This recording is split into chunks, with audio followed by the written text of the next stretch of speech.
Views welcome to iDream media. అసలు cricket మీద ఉండే మోజు గురించి వేరే చెప్పనక్కర్లేదు. ఎందుకంటే గల్లీలో జరిగే క్రికెట్ అయినా, అటు నేషనల్ ఇంటర్నేషనల్ లో జరిగే క్రికెట్ అయినా, వామ్మో ఈ యూత్ కి మామూలు పిచ్చి కాదు. ఎందుకంటే మ్యాచ్ జరుగుతుందంటే చాలు టీవీలకు అతికిపోతుంటారు. అలాంటిది మన ఏరియాలో మ్యాచ్ జరిగితే ఇంకెంత జోష్గా ఉంటారు. ఎస్, జోష్ ఉండడము కరెక్టే. కానీ క్రికెట్లో జరిగే చిన్న చిన్న తగాదాల కారణంగా ఇంట్లో ఒకరికి గర్భశోకాన్ని మాత్రం మిగిల్చకండి దయచేసి. ఎందుకంటే రీసెంట్గా విశాఖపట్నంలో ఆర్లవ ప్రెమిసెస్ లో జరిగినటువంటి క్రికెట్ కారణంగా జరిగిన గొడవ ఒక కుటుంబంలో విషాదం నిలిపింది. ఎవరైతే మృతుడు అజిత్ ఉన్నాడో, ఎవరైతే నిందితుడు కిషోర్ ఉన్నారో, వీరిద్దరి కారణంగా రెండు కుటుంబాలు కూడా ఇప్పుడు అయోమయ పరిస్థితిలో పడిపోయారు. ఎందుకంటే గల్లీ క్రికెట్ అనేసరికి అసలు ఎంత పౌరుషంగా ఆడతారంటే యువతంతా కూడాను ఆ మ్యాచ్ విన్ అయితే చాలు వరల్డ్ కప్ విన్ అయినంతగా భావిస్తుంటుంటారు. అందులో భాగంగానే ఎక్కడ చిన్న తప్పిదం జరిగినా సరే గొడవలకి తగువులకి వెనక్కి కూడా తగ్గరు. ఎలా అయితే కోడి పందాల్లో కోళ్ళు కొట్టుకుంటాయో అంతకన్నా దారుణంగా కొట్టుకోవడానికి కూడా వెనకాడరు. కానీ మీరు చేస్తున్న ఇలాంటి పనుల వల్ల అసలు ఎలాంటి ఇబ్బందులు ఎదుర్కొంటారో కూడా ఒకసారి విశాఖపట్నంలో జరిగినటువంటి సంఘటన చూస్తే మీకు అర్థమవుతుంది అనుకుంటున్నాను. విశాఖపట్నం జిల్లా ఆర్లవలో ఉన్నటువంటి కొన్ని ఏరియాలకు సంబంధించినటువంటి కుర్రాళ్ళందరూ కూడా టోర్నమెంట్ ఆడేందుకు సిద్ధమయ్యారు. సో టోర్నమెంట్ ఆడడానికి కాయిన్ కూడా వేసుకున్నారు. 3 జట్లు కూడా ఆడాయి. అందులోని 2 జట్లకి సంబంధించి డ్రా తీయగా 2 జట్లు ఆడడానికి సిద్ధపడ్డారు. ఇంకో జట్టు అయితే మాత్రం టైగా మిగిలిపోయింది. సో 2 జట్లు ఆడుతుండగా ఇంకొక జట్టు నుండి ఒక వ్యక్తి వీళ్ళకి ఎంపైర్ గా వ్యవహరించాడు. అక్కడ జరిగిన ఒక వాగ్వివాదం, అంటే ప్రతి బాల్ కి ప్రతి రన్ కి కూడా ఎలా క్యాల్కులేట్ చేస్తారో కూడా మనకి తెలిసిందే. అందులో భాగంగా ఒక్క రన్ గురించి ఇరు జట్లకి సంబంధించి ఒక పెద్ద గొడవే జరిగింది. సో ఎవరైతే టైగా ఉండిపోయారో ఆ సంబంధించిన సభ్యులంతా కూడా వెళ్ళి ఇద్దరికి సర్ది చెప్పారు.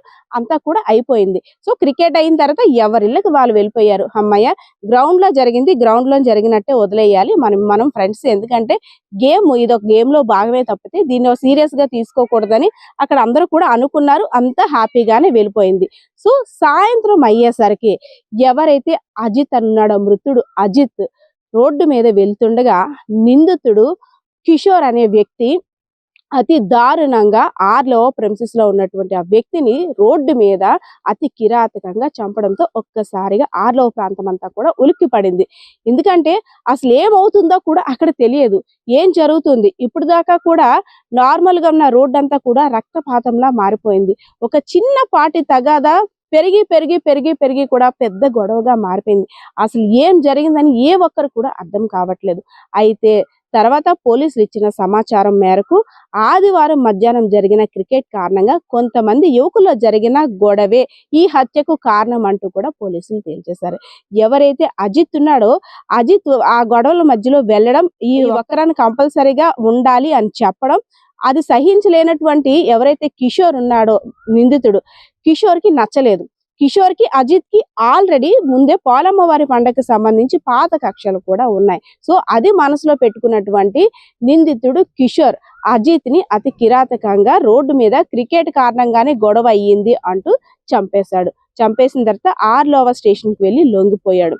సో చంపిన వ్యక్తి బానే ఉన్నాడు, చనిపోయిన కుర్రాడి యొక్క కుటుంబ సభ్యుల యొక్క పరిస్థితి ఏమవుతుందో కనీసం ఆలోచించలేదు. అదేవిధంగా ఎవరైతే నిందితుడు కిషోర్ ఉన్నాడో తన యొక్క భార్య, తన కుటుంబ సభ్యులు కూడా ఏమవుతారో, తను జైలుకు వెళ్తే కనీసం ఆలోచన కూడా లేకుండా విచక్షణ రహితంగా క్షణిక ఆవేశంలో తీసుకున్న నిర్ణయం వల్ల ఇప్పుడు 2 కుటుంబాల్లో కూడా ఒక అయోమయ పరిస్థితి ఏర్పడింది. సో క్రికెట్ అనేసరికి చాలా పిచ్చిగా ఎంజాయ్ చేస్తుంటాం. అందులో ఆడే వరకు ఇంకా ఎక్కువగా ఎమోషన్ అనేది ఉంటుంది. అంటే అదొక ఎమోషన్ గేమ్ కాబట్టి. కానీ అందులో అయ్యే చిన్న తగాదాల కారణంగా బయటకు వచ్చి దాన్ని మనసులో పెట్టుకొని అవే ఒక పెద్ద భూతద్దంలో చూసుకొని గొడవలు పడితే ఎలాంటి పరిణామాలు ఎదుర్కోవాల్సి వస్తుందో రీసెంట్ గా జరిగినటువంటి ఈ ఆర్లవలో జరిగిన క్రికెట్ గొడవ సంఘటనే ఉదాహరణ. అయితే అప్పటి వరకు కూడా ప్రశాంతంగా ఉన్న ఆర్లవ ప్రాంతం అంతా కూడా ఉలిక్కి పడింది. రెండు జట్లకు సంబంధించిన సభ్యులు గొడవలు ఆడుకుంటున్నారని అనుకున్నారు తప్పితే ఇంత దారుణంగా కత్తిపోట్లు అక్కడ అవుతున్నాయని మాత్రం తెలియని పరిస్థితి కూడా ఇరు జట్లలో కూడా ఉంది. ఎందుకంటే తన ఫ్రెండ్ ని కత్తితో పొడిచి చంపుతుంటే వద్దు వద్దు దయచేసి వద్దు, ఈ గొడవ ఇక్కడతో ఆపండి అని ప్రాధాయపడుతున్న కిషోర్ కనీసం కంట్రోల్లో లేకుండా అక్కడ అతి దారుణంగా అజిత్ అనే కుర్రాడిని, అంటే డిగ్రీ ఫస్ట్ ఇయర్ చదువుతున్నట్టు మనకున్న సమాచారం, అబ్బాయిని అతి దారుణంగా కిరాతకంగా చంపిన తర్వాత అక్కడ పరిస్థితి చూసిన వారందరూ కూడా భయాందోళనకు గురయ్యారు. రీసెంట్ గా విశాఖపట్నంలో జరుగుతున్నటువంటి క్రైమ్లు ఒక్కొక్కటి ఒక్కో రకంగా ఉంటున్నాయి. మరి ఏం జరుగుతుందో తెలియదు కానీ అస్సలు ఒక్క నిమిషం కూడా ఆలోచించకుండా తీసుకున్న నిర్ణయాలు ఎలా అంటే చంపడం లేదంటే చావడం.